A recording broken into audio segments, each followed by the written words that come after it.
Hello everyone, this is your boy Feltouch here, and welcome back to another episode of the Blue Monday Manchester City podcast. And today, if you can't tell from the tone of my voice, I am absolutely delighted. Let's just start this podcast with a loud laugh. Ha ha! We've just beat Liverpool by 5-0. Never in my lifetime did I think as a young lad that City could ever beat Liverpool by 5-0. I'm going to keep saying it, 5-0. 5-bloody-0 against Liverpool. Unbelievable scenes. So of course this podcast we're going to be running through that game, also talking about the upcoming fixtures against Feyenoord and also Watford in next week's games, and also plenty of other news relating to Manchester City Football Club.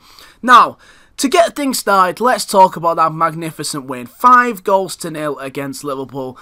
Before the game, I was very dubious about the team selection, just because Liverpool have come into the game with a precedent of being very, very decent against teams which have played five at the back previous in the season. Also because it would have meant that Company wasn't playing. We knew about that after the press conference yesterday. It would be interesting to see who started in the back five if we were to choose that. And in the end, I have to say, it worked out very well from a defensive standpoint. I thought Danilo was excellent at centre-half. I thought that John Stones was superb. Otamendi, again, a little rash. But going out towards the width as well, Kyle Walker was superb. A massive improvement on the game against Everton.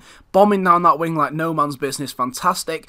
Also on the left-hand side, Mendy, though a little bit suspect at times in the first half. That's the problem with playing at the left wing position. You're almost playing as a winger and also trying to play as a defender at the same time. You're going to get caught, especially when Liverpool play a high line and have bombing wingers, your Manés, your Salahs. Those players were getting in behind early doors and they created a couple of chances. But still, overall defensively, very, very impressed, especially with John Stones. I thought he mopped up really well.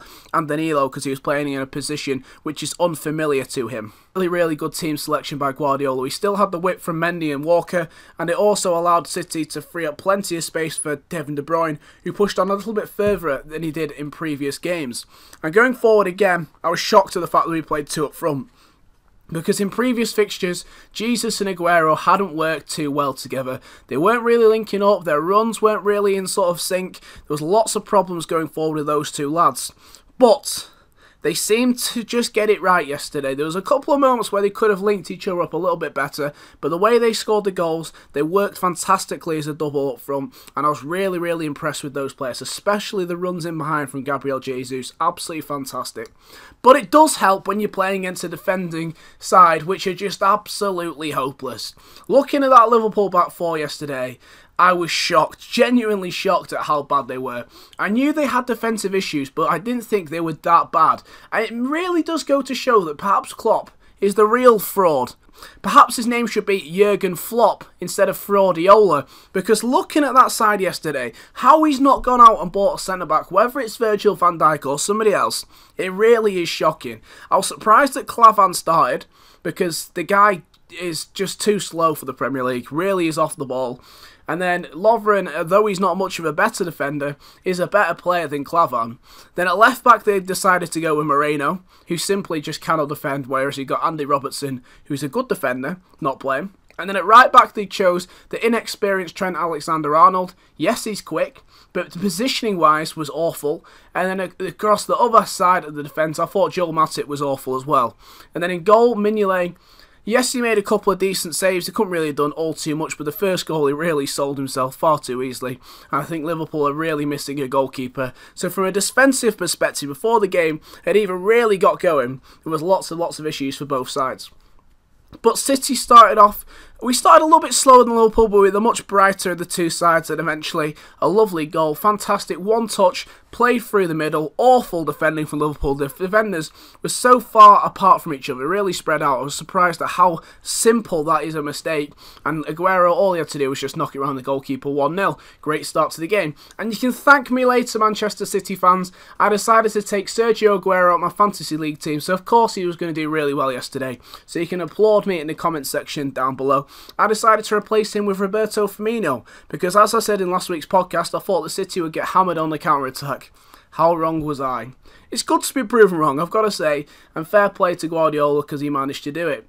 And then in the second period of the first half, things really did start to change. They had a couple of chances. Ederson was fantastic in goal. His kicking was superb. I've not really seen that highlighted on too many media platforms, but the kicks he did in that game were just absolutely unreal. He did a goal kick, it floated over Klavan's head, I should say, and nearly reached up to Gabriel Jesus, who nearly started an attack again. On top of that, he had a nice little flat kick, played it out to Kyle Walker, which was just absolutely delicious. Really exciting to see him play. But the big moment in the game was the red card. Ball over the top, Sadio Mane goes to the ball, kicks Ederson in the face, studs up. A really horrific challenge, I have to say. But people, especially ex-pros, you're seeing a lot of strikers come out. Gary Neville has said that he did not believe the decision was a red card because he felt he was going for the ball, his eyes were on the ball, it wasn't deliberate. Well, unfortunately, Gary, and unfortunately, Mr. Lineker, the rules are begging to differ. The rules are that if it's dangerous and endangering the player's safety, it is a red card. And I can't think of a better example than what just happened there. How many times over the previous seasons have we worried for the safety of lots of players across the league? You go back to the Petr Cech incident with Hunt years and years ago. That was a horrific challenge. Last season, Ryan Mason picked up a head injury. He had a brain injury. And yet still, people worried, saying, oh, well, he still had eyes for the ball. Sometimes the most important thing in football is about the safety of the players. And when you see incidents like that, where a player is kicked in the head and he's going down, rolling around the floor, clearly very badly injured, it was really shocking to see that so many people seem to only care about the refereeing decision rather than the fact there was a player down on the floor there with potentially serious injuries. And lots of people have said, well, is it a red card? He wasn't intentional. Well, let's go back to a decision which happened a couple of years ago. Type into YouTube, into whatever. I linked it on my Twitter account. It's at Failtage. You can check that out. It's down in the description down below. And I put up a video of Bobby Zamora's red card for QPR against Wigan a few years ago. It's a throw-in, the ball comes out, Zamora kicks really high in the air, foot's really dangerously high up, similar situation, studs up, kicks the player in the face, I think it's Jordi Gomez, he goes down on the floor, and yes, he had the eyes to the ball, it wasn't intentional, but still, it's a red card. I'm just surprised about the fact that because Ederson was on the floor, so many people were debating, and the worst thing about it was the Liverpool fans who were booing Ederson off as he went off on the stretcher. I thought that was disgraceful. Really, really disgraceful. The Liverpool fans, I've seen people on Twitter saying, well, they're booing the refereeing decision. Well, I was at the game, and I can tell you for free, they certainly were not booing the refereeing decision. It was really, really horrific to see. And then after the game, Jurgen Klopp's interview I thought was incredibly distasteful. You mean, he's seen a player there come out with very serious potential injuries, kicked in the face, and all he's worried about is saying, I don't even know if there was actual contact. The guy's gone off on a stretcher with oxygen. I mean, is he deluded? It was clearly a horrific challenge. I'm very, very surprised about the comments he made. Usually with managers, whether it's a red card or not, they come out and say, well, hopefully the player's alright, nothing too serious, it was a really poor incident. Although I may personally believe it might not be a red card, all I hope is that the player's safety is fine. That's the sort of usual rhetoric managers give. It was really strange to then see him saying, well, I don't even know if there was actual contact. It was just a really, really bitter, strange comment from a manager who's just lost 5-0 in the game. But my personal belief is that the game may have changed from Liverpool's perspective, but City was still on top. We created chances. John Stones had a chance just before the red card, which he probably should have slotted, and we were well on top of Liverpool during that game. There is a potential they could have come back in the second half, but they just didn't seem to be doing it. And then we scored a couple of moments later, great header from Gabriel Jesus. A couple of decisions went against him in the game, a few offside decisions where he was offside, but still he managed to bounce back and get a really nice header, and City went 2-0 up. Second half, they made a change. Oxlade-Chamberlain came on, really didn't offer anything during the entire game. I remember seeing a few weeks ago on Twitter, George Weah's cousin, fantastic Twitter accounts. Oxlade-Chamberlain has been at Arsenal for 9 years, and I still don't know if he's any good. I can confirm I am exactly the same. Didn't offer a single thing, not really a winger, not really a midfielder, doesn't want to play right wing back. He's a really confusing player, and the fact that he's allegedly worth £35 million in today's market, wow, Liverpool perhaps have paid a lot of money for him, and he doesn't really seem to be that good at the moment. But it was a really strange decision taking Salah off. I thought he was one of the more dangerous players, especially on the counter-attack. And Liverpool's attitude in the second half was truly shocking. Lots of teams this season, especially including City, have had a player sent off and still bounced back. You look at the game against Everton. We played for that game for over 60 minutes with a man down and were able to draw 1-1.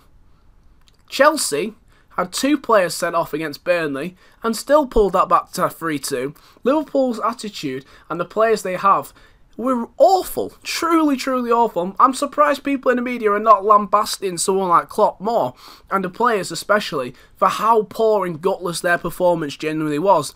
Let's not take anything away from City. We were genuinely quality throughout the entirety of the game, and I don't think that many people would have predicted City to win 5-0.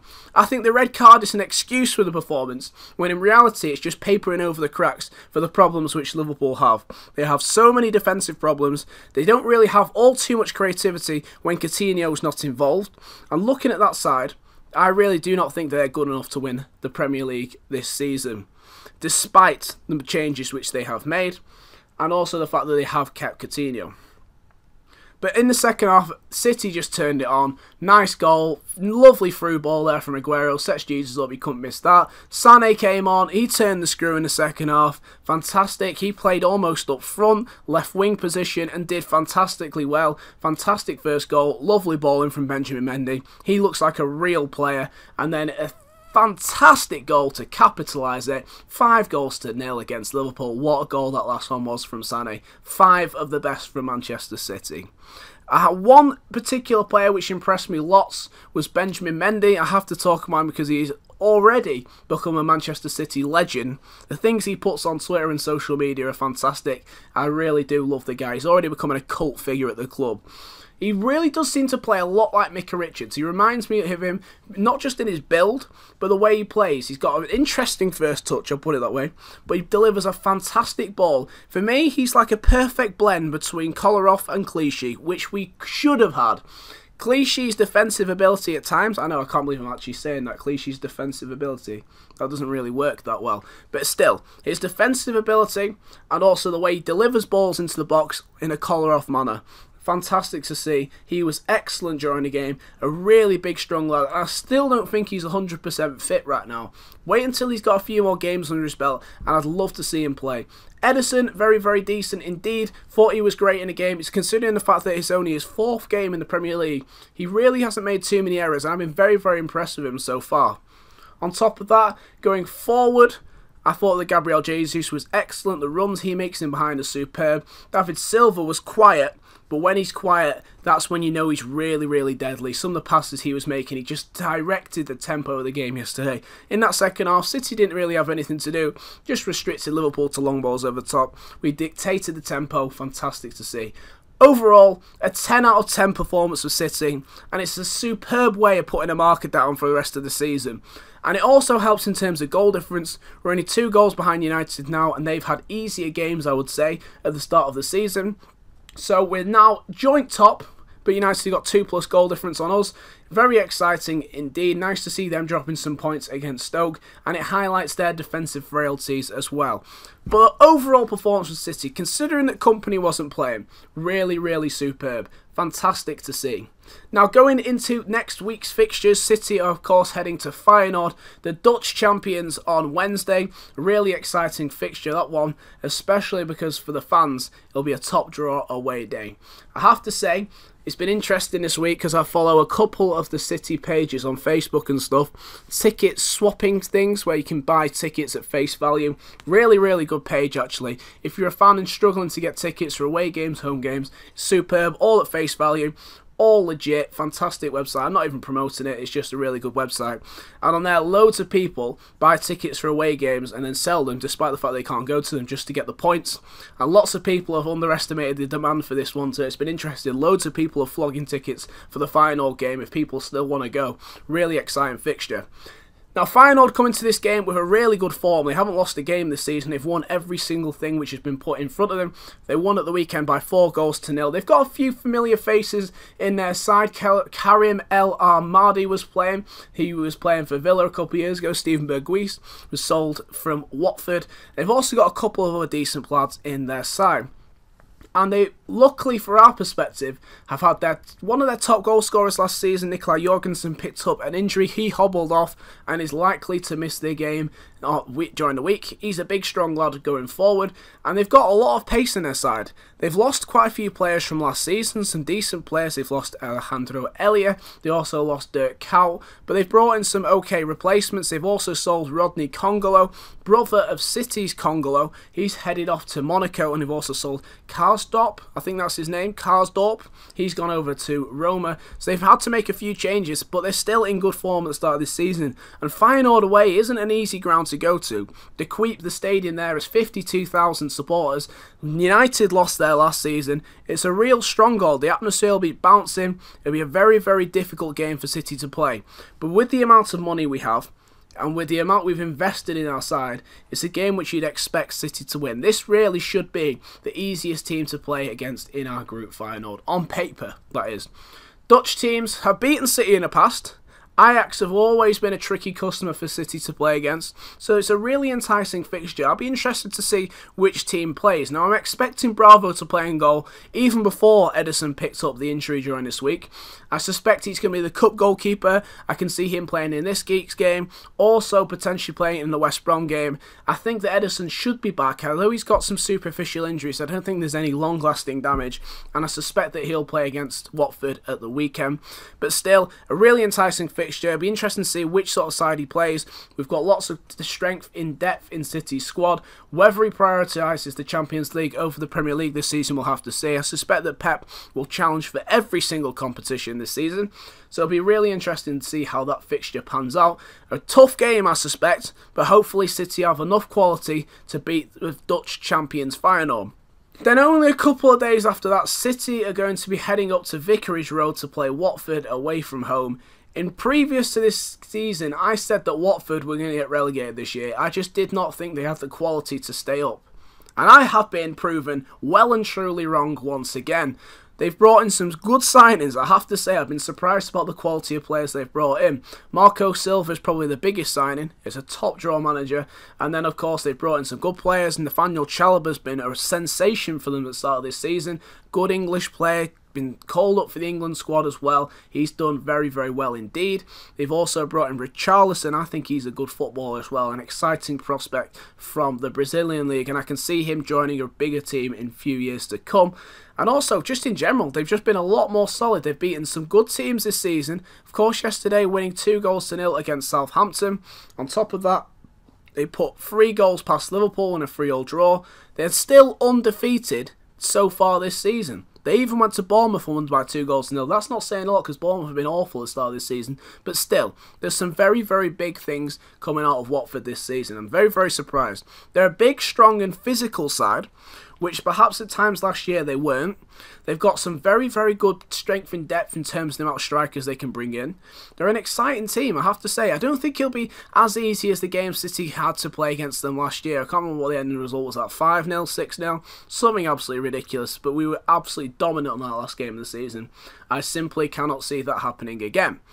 Really exciting week for Manchester City. Hopefully we can come out of it with a big 6 points in the Champions League, 3 points, and 3 points in the Premier League. We're looking good. We've put a marker down, and that should be a confidence boost beating Liverpool by 5-0. Really exciting. Let me know, you guys, what you think of City's results recently. How excited are you for the season to come? I'm certainly getting more and more excited every single day. Thank you so much for watching. Please like, subscribe, and check out all the links down in the description down below.